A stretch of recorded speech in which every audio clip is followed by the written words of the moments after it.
Ito na ang latest ng Mixed Topics, mainit na showbiz ganap. Spotted again, Catherine Bernardo at rumored boyfriend nitong si Mayor Mark Alcala, spotted uli ang dalawa na nagdi-dinner sa Chef Jessie Restaurant sa Rockwell Club, Makati City noong Huwebes. Tila napapadalas na nga ang paglalayag ni Catherine at Mark sa kanilang relasyon. Ayon sa mga netizens na tila soft launch na nga ito ng kanilang relasyon at isinasa publiko na kagaya ng kanyang ex-boyfriend na si Daniel Padilla. Ang mga larawang kumakalat na naman ngayon online ni na Mark at Catherine ay ibinahagi ng mga netizens na nakakita sa kanila. Wala mang nabalita na celebration ng dalawa noong Valentine's Day, tila humabol naman ang dalawa ng post-Valentine's celebration sa Chef Jessie Restaurant sa Rockwell Club at masayang kumakain kasama umano ang kanilang mga kaibigan. Napansin naman ng mga netizens na tila parehas din ang pendant na suot ni Catherine at ang kapatid ni Mark na kasama ni Catherine sa Pilates class. Nag-trending din ang post ng coach nila na magkasama sila sa Pilates class. Ayon sa mga balita na ang date ni Catherine at Mark ay tila advanced birthday celebration ni Mayor Mark ito, maaga umanong nag-leave sa work si Mayor. Samantala, makailang beses na rin nakikita sa publiko ang rumored couple.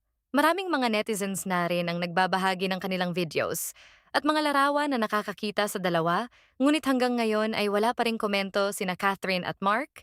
Tila pribado talaga ang kanilang relasyon, lalo na napakasikat ni Catherine, at puputaktihin siya pag nagkataon. Kung totoo man ang namamagitan kina Catherine at Mayor Mark, mukhang gusto lamang ng dalawa ng tahimik na relasyon na malayo sa mga mata ng mga bashers. Dahil mukhang masaya naman silang dalawa sa tuwing nakikita sila ng mga tao at fans ni Catherine. Patunay lamang na masaya ang Asia superstar ngayon sa piling ni Mark. Ngunit marami pa ring hindi naniniwala sa mga balitang ito kahit na may mga videos at photos na nagkalat online. Mukhang ang mga hindi naniniwala ay mga hindi boto kay Mark para kay Catherine.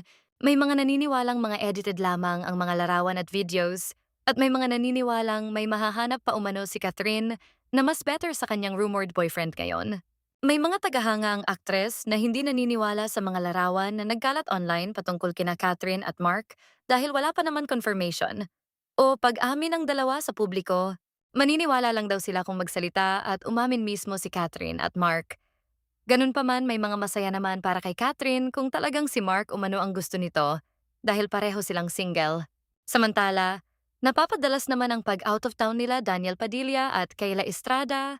Malimit makita ang magkasintahan na nag-i-enjoy sa mga beaches. Layag na layag nga ang Kainiel at masaya silang dalawa. Lantaran at walang tinatago.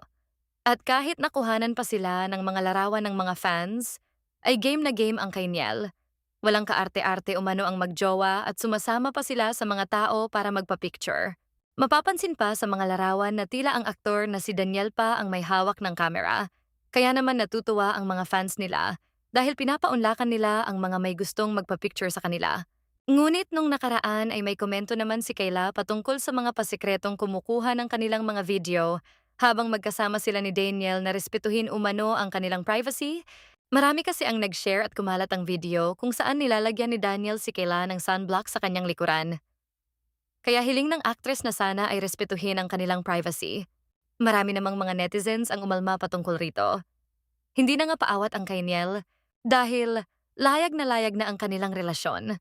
Samantalang sina Catherine at Mark umano at hindi man maamin ang totoong score ng dalawa. Ayon sa mga komento ng mga netizens na hindi maipakilala in public umano ni Catherine ang kanyang kasintahan kung totoo man ito, kung hindi naman ay pwede naman niya umanong sabihin na magkaibigan lang sila para sa kanyang mga fans na tila hindi matanggap kung sakaling magjowa sila ni Mayor Mark.